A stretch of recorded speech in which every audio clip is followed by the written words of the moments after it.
দেখেন, আমেরের জীবনে অনেক বড় স্বপ্ন ছিল, সে হজ করতে যাবে, সে কাবাগর তাওয়াফ করবে, এটা তার স্বপ্ন ছিল। এবং গত পরশুদিনই তার হজের ফ্লাইট ছিল। সে যখন এয়ারপোর্টে আসলো, পাসপোর্টে নিরাপত্তাজনিত কিছু সমস্যার কারণে তাকে একটু দাঁড় করিয়ে রাখা হলো। সমস্যার সমাধান যখন হলো, তাকে যখন ছেড়ে দেওয়া হলো, তখন আসলে অনেক দেরি হয়ে গেছে। কারণ আমেরের সাথে অন্যান্য যে হজ যাত্রী, তারা এতক্ষণে বিমানে উঠে গেছে এবং বিমানের দরজা ভিতর থেকে বন্ধ করে দেওয়া হয়েছে। তখন সেই এয়ারপোর্টের অফিসাররা সেই পাইলটের সাথে কথা বলল, পাইলটের সাথে যোগাযোগ করলো, পাইলটকে বলল যে দেখেন, একজন হজ যাত্রী নিরাপত্তাজনিত কিছু সমস্যার কারণে বিমানে উঠতে একটু দেরি হয়ে গেছে, তাকে একটু বিমানে উঠিয়ে নেন, সে বিমানে উঠতে পারে নাই।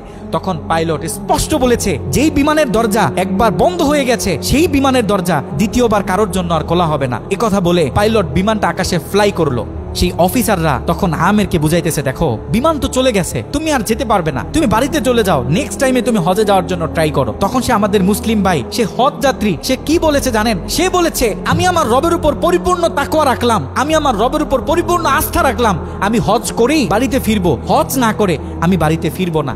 কথা বলে সে এয়ারপোর্টে দাঁড়িয়ে রইল। ঠিক কতক্ষণ পর সেই বিমান থেকে এয়ারপোর্টে মেসেজ করা হলো যে বিমানের ভিতরে যান্ত্রিক সমস্যা দেখা গিয়েছে, খুব ইমার্জেন্সি, বিমানটা সেই এয়ারপোর্টে ল্যান্ড করতে হবে। বিমানটা যখন এয়ারপোর্টে ল্যান্ড করা হলো, যান্ত্রিক যে ত্রুটি, এই ত্রুটিগুলো যখন সমস্যা সমাধান করা হচ্ছে, তখন সেই অফিসাররা সেই পাইলটের সাথে কথা বলেছে যে দেখেন, কোনোভাবে এই যাত্রীটা একটু নেওয়া যায় কিনা, সে তো হজ করার উদ্দেশ্যে বাড়ি থেকে বের হয়েছে, সে তো বাড়িতে যেতে চাচ্ছে না, হজ না করে তাকে একটু নিয়ে নেন। তখনও সে পাইলট বলেছে যে না, এই বিমান একবার দরজা বন্ধ হয়েছে, সৌদিতে যাওয়ার আগে এই বিমানের দরজা দ্বিতীয়বার কারোর জন্য আর খোলা হবে না। কথা বলে সে পাইলট আবারও বিমানটা আকাশে ফ্লাই করালো। তখনও সে অফিসাররা আমেরকে গিয়ে বোঝাচ্ছে, দেখেন মনে কষ্ট পাইয়েন না, এরকম মাঝে মাঝে হয়, আপনি বাড়িতে চলে যান, যেহেতু হজের নিয়ত করেছেন, আপনার একিনটা যেহেতু সলিড, আপনি যেহেতু একেবারে সহি নিয়ত করেছেন, অবশ্যই আল্লাহ পাক আপনাকে হজ করতে দিবে। আমের তখনও বলতেছে, আমার রবের উপর আমার পূর্ণ আস্থা আছে, আমি তো আমার রবকে চিনি, সে আমাকে হতাশ করবে না, সে আমার মনের আশা রাখবে, আমি হজ করেই বাড়িতে ফিরবো।